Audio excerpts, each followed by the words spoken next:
कैसे हो? बढ़िया सब। तो आज हम शुरू करेंगे high courts in the states. पिछले लेक्चर आपने सारे देख लिए होंगे, नहीं देखे हैं तो एक बार नोट्स रिवाइज कर लेना, जिससे कि अगले लेक्चर आपके कंटिन्यूटी में आर्टिकल्स वगैरह याद रहें।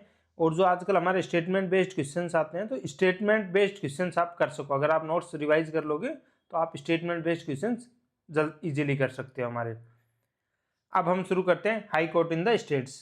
कहां से कहां तक है आर्टिकल?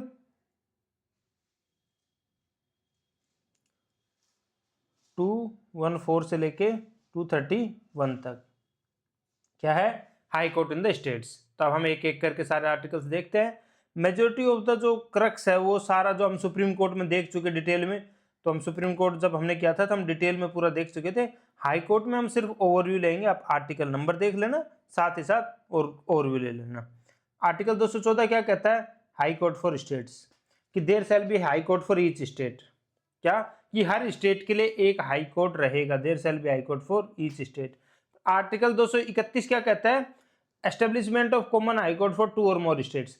मतलब क्या, इन दोनों को मिक्स करके कि हर स्टेट के लिए एक हाई कोर्ट रहेगा, पर एक हाई कोर्ट है वो दो या दो से ज्यादा स्टेट को कवर कर सकता है। मतलब कि जैसे पंजाब और हरियाणा प्लस चंडीगढ़ के लिए एक हाई कोर्ट है, जो चंडीगढ़ हाई कोर्ट है वो तीनों को कवर करता है।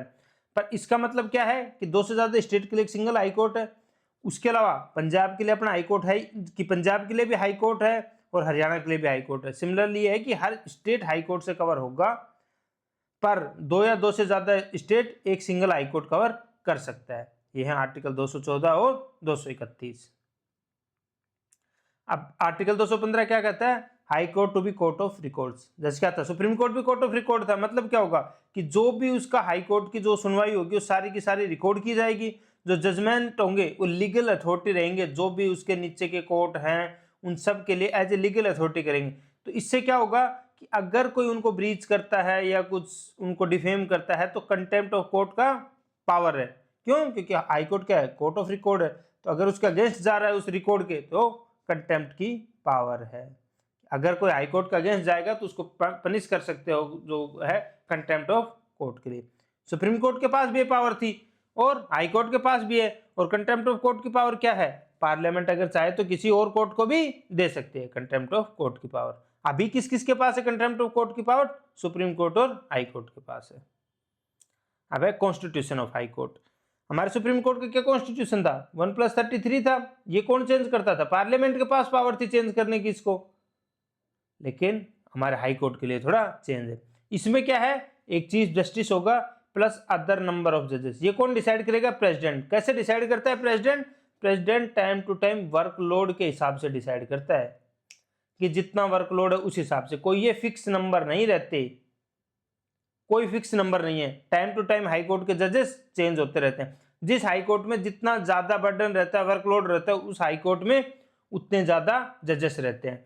कोई भी ना पार्लियामेंट, कौन डिसाइड करता है? प्रेसिडेंट डिसाइड करता है वर्कलोड देखते हुए उस हाई कोर्ट का। जैसे इलाहाबाद हाई कोर्ट है, बहुत ज्यादा बर्डन है तो सबसे ज्यादा नंबर ऑफ जजेस रहेंगे। तो ऐसे ही देखा जाता है कि कितने केस है, उस हिसाब से डिसाइड होता है। आर्टिकल 217 क्या है? Appointment and condition of office of a जज ऑफ ए हाई कोर्ट। तो सबसे पहले तो क्या है? अपॉइंटमेंट। सुप्रीम कोर्ट जज का क्या होता था? कॉलेजियम था, सीनियर सीजीआई जो था हमारा वो, प्लस 4 सीनियर मोस्ट जज है। हाई कोर्ट में भी कॉलेजियम, पर सिस्टम चेंज हो जाता है। क्या है कि सुप्रीम कोर्ट में तो जो प्रेसिडेंट था वो सिर्फ किसकी रिकमेंडेशन लेते थे? जो सीजीआई था उसकी। और सीजीआई किसे रिकमेंड करता था? 4 सीनियर मोस्ट जज में। पर हाई कोर्ट में केस थोड़ा चेंज हो जाता है। प्रेसिडेंट क्या करता है? कंसल्टेशन के बाद किस किस की कंसल्टेशन लेता है? Chief justice of India, governor of state और हाई कोर्ट का चीफ जस्टिस। इन तीनों की रिकमेंडेशन लेता है प्रेसिडेंट। क्या? तीनों से कंसल्टेशन लेता है।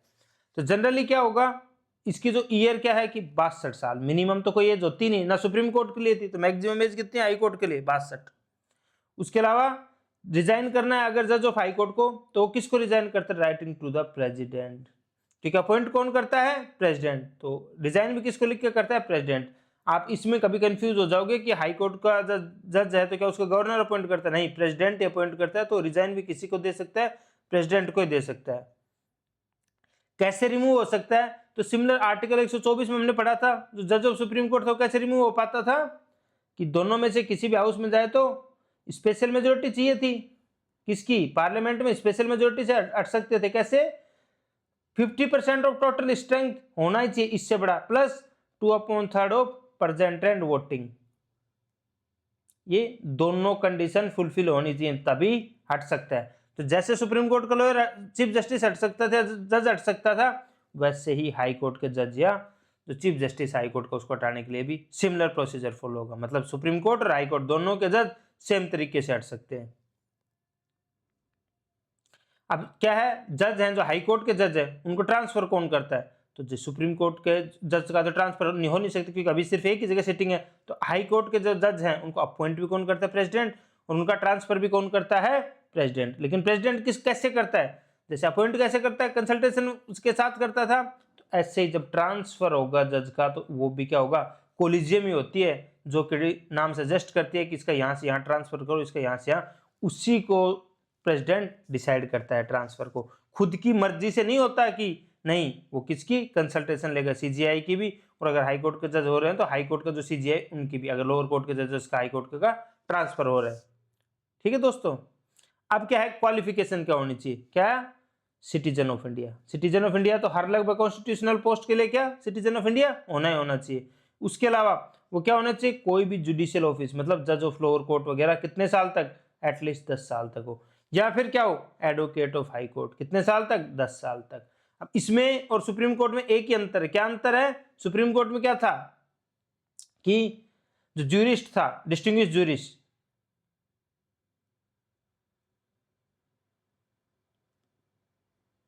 वो क्या अपॉइंट हो सकता था? इसमें अपॉइंट नहीं हो सकता। डिस्टिंग्विश्ड ज्यूरिस्ट का कोई प्रोविजन नहीं है। वो कहां था? वो सिर्फ और सिर्फ सुप्रीम कोर्ट में था।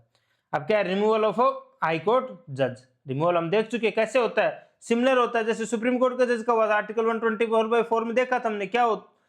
अब बेसिस क्या क्या है? प्रूव्ड मिसबिहेवियर और इनकैपेसिटी। यही सुप्रीम कोर्ट के जज का था, प्रूव्ड मिसबिहेवियर, अगर या तो उसका बिहेवियर है, वो जो जज की जो पोस्ट है उसके काबिल ना हो, या फिर उसकी कैपेसिटी हो नहीं हो कि वो उस जज की पोस्ट को हैंडल कर सके। ये क्या होगा? इन्वेस्टिगेशन होगी, कोर्ट की इंक्वायरी होगी। अगर कोर्ट उसको फाइंड करता है तो फिर क्या होगा? जो दोनों हाउसेस ऑफ पार्लियामेंट है उसमें स्पेशल मेजोरिटी, मतलब 2/3 मेजोरिटी, प्लस वो क्या होना चाहिए? 50% से स्ट्रेंथ से भी ज्यादा होना चाहिए। अब क्या है, आर्टिकल 219 क्या है? ओथ और अफर्मेशन बाय जजेस ऑफ हाई कोर्ट। तो ओथ कहां पे दी हुई है? शेड्यूल 3 में। कौन एडमिनिस्टर करता है ओथ? तो वो करता है गवर्नर ऑफ स्टेट। अपॉइंट कौन करता है? प्रेसिडेंट। लेकिन ध्यान रखना, ओथ कौन दिलवाता है? गवर्नर। रिमूवल में भी कौन करता है? रिजाइन किसको लिख के कर सकते हो? रिजाइन सिर्फ और सिर्फ प्रेसिडेंट को लिख के कर सकते हो, लेकिन ओथ एडमिनिस्टर गवर्नर करवाता है। तो ये कंफ्यूजिंग पॉइंट है, तो ध्यान रखना। एक एक बार अपन रिवाइज कर लेते हैं। अपन ने कौन कौन से पढ़े हैं? 214 क्या कहता था? There shall be high court of one or more. उसके अलावा अपन ने क्या पढ़ लिया था? 231 की क्या, इसमें तो क्या कहता था कि हाई कोर्ट होना चाहिए हर स्टेट के लिए। और 231 क्या कहता था कि 2 या 2 से ज्यादा स्टेट के लिए सिंगल हाई कोर्ट हो सकता है। जैसे अपन ने पंजाब का और हरियाणा का सेम हाई कोर्ट है चंडीगढ़ में, जैसे बिहार का और झारखंड का सेम हाई कोर्ट है रांची में। सिमिलरली आर्टिकल 215 क्या कहता था कि high court to be a court of record, मतलब अपने कंटेम्प्ट के लिए पनिश कर सकते हो। ये किस में था? 215 में। 216 क्या कहता था? Constitution of high court.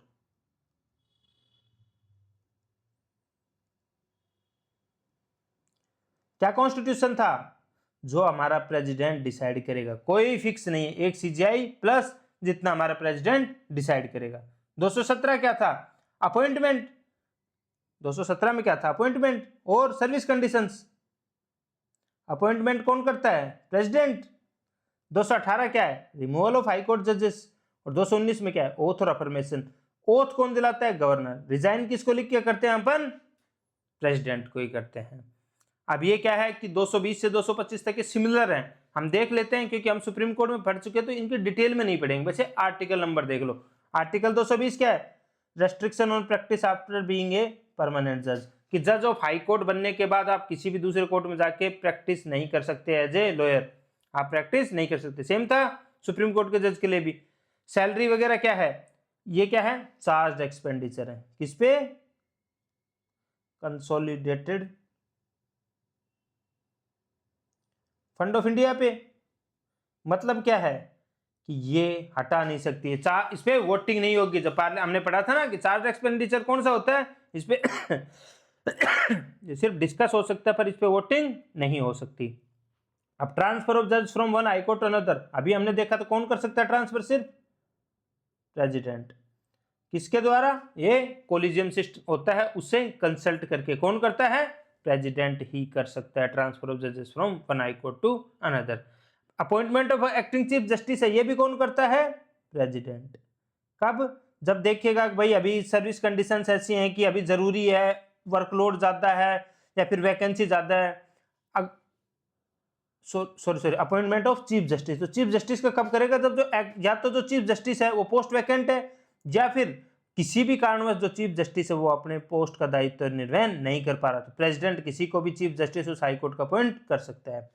अब आर्टिकल 224 में क्या है, appointment of additional and acting जजेस एंड रिटायर्ड जजेस एट सिटिंग ऑफ हाईकोर्ट। ये क्या है कि जब भाई हाईकोर्ट की स्ट्रेंथ पूरी नहीं है या फिर हाईकोर्ट में एकदम से केस ज्यादा आ गए, वर्कलोड बढ़ गया, तो उस ऐसी किसी भी एक्स्ट्रा ऑर्डिनरी सिचुएशन के लिए ये भी कौन कर सकता है, प्रेसिडेंट कर सकता है। क्या, रिटायर्ड या किसी रिटायर्ड है उसको आफ्टर एज ऑफ 62 भी, हमने देखा 62 भी रिटायर हो जाएगा, पर उसके बाद भी प्रेसिडेंट कंडीशंस को देखते हुए किसी को भी अपॉइंट कर सकता है, एडिशनल या एक्टिंग जज, रिटायर्ड जज को भी सिटिंग ऑफ हाई कोर्ट के लिए अपॉइंट कर सकता है। कौन कर सकता है, president. Jurisdiction of existing high courts, article 200, इसमें क्या है, ये था कंटिन्यूटी के लिए। आर्टिकल 225 लिखा गया था कि जो भी ज्यूरिसडिक्शन ऑफ हाई कोर्ट का वो क्या है, तो जो हमारा कॉन्स्टिट्यूशन लिखा गया था उससे पहले 1950 से पहले हाईकोर्ट फंक्शनिंग थे, तो वो सेम रहेगा और आगे जो आने वाली सारी पावर है वो कॉन्स्टिट्यूशन से लेंगे, एज वेल एज जो प्रीवियस एग्जिस्टिंग लॉ जिनको रिपील नहीं किया गया वो भी हमारा हाई कोर्ट सब उनको मानता रहेगा। ये क्या था, कंटिन्यूटी के लिए था आर्टिकल 225। तो ये क्या 220 क्या है, restriction on practice after being permanent जज की प्रैक्टिस नहीं कर सकते। 221 में सैलरी है। 222 में क्या है, ट्रांसफर ऑफ जजेस है, कौन कर सकता है, president. Appointment of acting chief justice कौन कर सकता है, president. Appointment of additional acting जजेस कौन कर सकता है, ये भी प्रेसिडेंट कर सकता है। और 225 क्या है, jurisdiction of existing high courts. Article 226 है important, power of high court to issue certain writs. Supreme court किसके थ्रू करता था, आर्टिकल 32। सुप्रीम कोर्ट सिर्फ किस केसेस में रिट इशू कर सकता था, सिर्फ और सिर्फ फंडामेंटल राइट्स अगर किसी के ब्रीच हो जाते हैं तो वो क्या जा सकता था, आर्टिकल 32 के अंदर सीधा सुप्रीम कोर्ट जा सकता था। पर पावर ऑफ हाई कोर्ट क्या है, आर्टिकल 226 के अंदर आप हाई कोर्ट भी जा सकते हो। तो क्या है कि आप हाई कोर्ट जा सकते हो। हाई कोर्ट कौन सी, habeas corpus, mandamus, prohibition, quo warranto, सर्च और आदेश, सारी की सारी रिट इशू कर सकता है। डिटेल में ये रिट हम देख चुके हैं, जब हमने क्या पढ़ा था, आर्टिकल 32 पढ़ा था तब भी देखी थी, हमने सुप्रीम कोर्ट पढ़ा था तब भी देखी थी, वहां पे देख लेना। इसके अलावा कोई, या ये तो किसके लिए, एनफोर्समेंट ऑफ फंडामेंटल राइट्स, इसके अलावा है कोई एनी अदर पर्पस, मतलब ये फंडामेंटल राइट्स किसी के ब्रीच हो रहे हैं तो भी आप हाई कोर्ट जा सकते हो। इसके अलावा कोई अगर आपका लीगल राइट ब्रीच हो रहा है तो भी आप आर्टिकल 226 के अंदर सीधा का सीधा कहां जा सकते हो, हाई कोर्ट। तो हाई कोर्ट किस किस पे रिट इशू कर सकता है, fundamental rights as well as legal rights. Supreme court सिर्फ किस पे रिट इशू कर सकता था, फंडामेंटल राइट्स। तो जो अगर पावर आए हाई कोर्ट की रिट इशू करने की तो वो क्या है, वाइडर है, किससे, सुप्रीम कोर्ट से। ये सेंटेंस आ जाएगा आपके, आजकल क्या स्टेटमेंट बेस्ड क्वेश्चन आ रहे हैं नए पैटर्न में, तो आपका आएगा कि the power of high court to issue writs is wider than supreme court. आपको लगेगा सुप्रीम कोर्ट की तो सबसे वाइड है, लेकिन नहीं, आर्टिकल 226 के अंदर क्यों वाइडर है, क्योंकि इसमें fundamental rights as well as legal right दोनों के लिए आप हाई कोर्ट जा सकते हो सीधा का सीधा। अब 227 क्या है, power of superintendence over all courts by high court, मतलब कि जो भी उसके ज्यूरिसडिक्शन में रहेंगे, जो भी कोर्ट हैं उन सब के ऊपर अपना इन्फ्लुएंस, अपना सुपरिटेंडेंस किसका रहेगा, ऑल कोर्ट्स या ट्राइब्यूनल जो उसके ज्यूरिसडिक्शन में आएंगे वो सब किसके इन्फीरियर रहेंगे, किसके सबऑर्डिनेट रहेंगे, वो जो हाई कोर्ट का है। लेकिन किस पे नहीं चलता, ये अप्लाई किस पे नहीं होता, आर्म्ड फोर्सेस का कोई कोर्ट हुआ, ट्राइब्यूनल हुआ जो उस एरिया में, क्योंकि आर्म्ड फोर्सेस के ट्राइब्यूनल, आर्म्ड फोर्सेस के कैंप रहते हैं अलग अलग जगह पर, उन पे इसका इन्फ्लुएंस नहीं जाता। इसका मतलब क्या है, हाई कोर्ट कुछ रिटर्न कर सकता है, इशू कर सकता है जनरल रूल, प्रिस्क्राइब कर सकता है किस हिसाब से प्रोसीडिंग होंगे, किसके लिए, खुद हाई कोर्ट के लिए एज जो लोअर कोर्ट्स रहेंगे जो उसके ज्यूरिसडिक्शन में, उन सब के लिए प्रिस्क्राइब कर सकता है कि कैसे उनको अपने बुक्स की, एंट्रीज की, अकाउंट्स की कैसे मेंटेन करने हैं। जो लोअर कोर्ट के ऑफिसर्स हैं उनको प्रिस्क्राइब कर सकता है कि तुम्हें कैसे बुक मेंटेन करनी है, एंट्रीज करनी है, कैसे अकाउंट्स बनाने हैं, जो उस हाई कोर्ट के ज्यूरिसडिक्शन के अंदर आते हैं। It's both administrative and judicial, ensuring subordinate courts stay with in their legal bounds. किस लिए ये? जिससे कि जो भी सबऑर्डिनेट कोर्ट्स हैं जो कि उसके ज्यूरिसडिक्शन में, उस सब उसके लीगल बाउंड्स के अंदर रहें। 228 क्या है? Transfer of certain cases to high court. Supreme court में सेम किससे होता था? Article 139A। सबऑर्डिनेट जो ट्रांसफर करना हो अगर केस को सुप्रीम कोर्ट, तो 139A था। ऐसे transfer of certain cases to high court. जब क्या लगेगा? High court can withdraw a case from lower court, lower court से विदड्रॉ करके खुद के पास ला सकता है अगर वो मैटर किससे रिलेटेड हो? इंपॉर्टेंट कॉन्स्टिट्यूशनल क्वेश्चन से। कब? अब ये आ जाएगा कि कब विदड्रॉ कर सकता है सर्टेन केसेस को हाई कोर्ट, लोअर कोर्ट से? जब वो मैटर किससे रिलेटेड हो? सारे के सारे केस नहीं, जब वो इंपॉर्टेंट कॉन्स्टिट्यूशनल कोई क्वेश्चन डिसाइड करना हो उससे रिलेटेड हो, तो सुप्रीम कोर्ट, हाई कोर्ट अपने पास लोअर कोर्ट से उस मैटर को ला सकता है, उसको पूरा का पूरा केस की सुनवाई कर सकता है या पार्सली कर सकता है। अगर पार्सली करेगा तो फिर बाकी पार्सली कौन करेगा? जो लोअर कोर्ट है वो खुद ही। तो ये पावर किसके पास है? कॉन्स्टिट्यूशनल अगर इंपॉर्टेंट क्वेश्चन हुआ। और अगर लोअर कोर्ट के पास पावर नहीं रहती इसको चैलेंज करने की, लोअर कोर्ट को ये बात, ये डिसीजन फॉलो करना ही करना होगा। 229 किससे रिलेटेड है? Officers and servant and the expenses of high court. ये क्या होगा? हाई कोर्ट अपने हिसाब से करेगा, और ये क्या होगा? ये भी चार्ज्ड एक्सपेंडिचर रहेगा। किस पे? ये क्या रहेगा? चार्ज एक्सपेंडिचर रहेगा। ये घटाया नहीं जा सकता, बढ़ाया नहीं जा सकता। खुद सुप्रीम कोर्ट डिसाइड कर सकता है, उसके जो उसका स्टाफ है पूरा का पूरा सुप्रीम कोर्ट डिसाइड कर सकता है किसको रखना है क्या नहीं। सारी जो गाइडलाइंस हैं वो सब के सब हाई कोर्ट खुद से डिसाइड कर सकता है। अब क्या? Extension of jurisdiction of high court to union territories. ये क्या है कि यूनियन टेरिटरीज के लिए खुद के हाई कोर्ट नहीं, किसके पास? अभी दिल्ली के पास खुद का है। चंडीगढ़ जो हाई कोर्ट है जो पंजाब और हरियाणा का, वही चंडीगढ़ को करता है। बाकी सब यूनियन टेरिटरी किसी न किसी के अंदर है। तो वो कौन करता है? पार्लियामेंट डिसाइड करती है। पार्लियामेंट किसको दे देती है? कोई जो एग्जिस्टिंग हाई कोर्ट है उसको डिसाइड कर सकती है कि तुम्हें ये यूनियन टेरिटरी है, इसका ज्यूरिसडिक्शन अब तुम्हारे पास रहेगा। तो आर्टिकल 230 में कौन डिसाइड करता है ये? तो ये पार्लियामेंट डिसाइड करता है कि कौन से हाई कोर्ट के अंडर कौन सी यूनियन टेरिटरी आएगी। जैसे कलकत्ता हाई कोर्ट के अंडर कौन सी है? Andaman and Nicobar. Madras high court के अंदर कौन सी है? पौंडीचेरी है। बॉम्बे हाई कोर्ट के अंदर कौन सी है? दादर नगर हवेली है। ऐसे कौन डिसाइड कर रहा है? ये डिसाइड कर रहा है पार्लियामेंट। अब क्या है? हमने देख लिया था आर्टिकल, जब 214 पढ़ा था तो उसके साथ साथ हमने क्या पढ़ा था? 231 भी, establishment of A common high court for 2 और मोर स्टेट्स। क्या है? किसी भी 2 या 2 से ज्यादा स्टेट के लिए सिंगल हाई कोर्ट हो सकता है, क्योंकि काफी जो छोटे छोटे स्टेट्स हैं उन सब के लिए क्या होगा? अलग अलग हाई कोर्ट लगाने से तो ज्यादा खर्चा आएगा, इसलिए 2 या 2 से ज्यादा हाई कोर्ट का जहां पे वर्कलोड कम लग रहा है, तो क्या हो सकता है? 2 या 2 से ज्यादा स्टेट के लिए सिंगल हाई कोर्ट हो सकता है। 232 क्या था? जो पार्ट बी स्टेट्स थे उनसे रिलेटेड था, तो ये क्या कर दिया? 7th कॉन्स्टिट्यूशनल अमेंडमेंट एक्ट से क्या कर दिया? इसको क्या कर दिया? डिलीट कर दिया, क्योंकि पार्ट बी स्टेट हटा ही दिए, तो उससे आर्टिकल 232 का भी अब कोई महत्व नहीं रहा। अब क्या है? Subordinate court. Appointment of district जजेस, तो कौन अपॉइंट करता है? ये गवर्नर करता है। किसके कंसल्टेशन पे? हाई कोर्ट के कंसल्टेशन पे। एलिजिबिलिटी क्या है? वो या तो एडवोकेट हो या प्लीडर हो। कितने? एटलीस्ट 7 साल तक। और ये कौन रिकमेंड करता है? भाई हाई कोर्ट। ठीक है दोस्तों, धन्यवाद। अगले लेक्चर में मिलते हैं।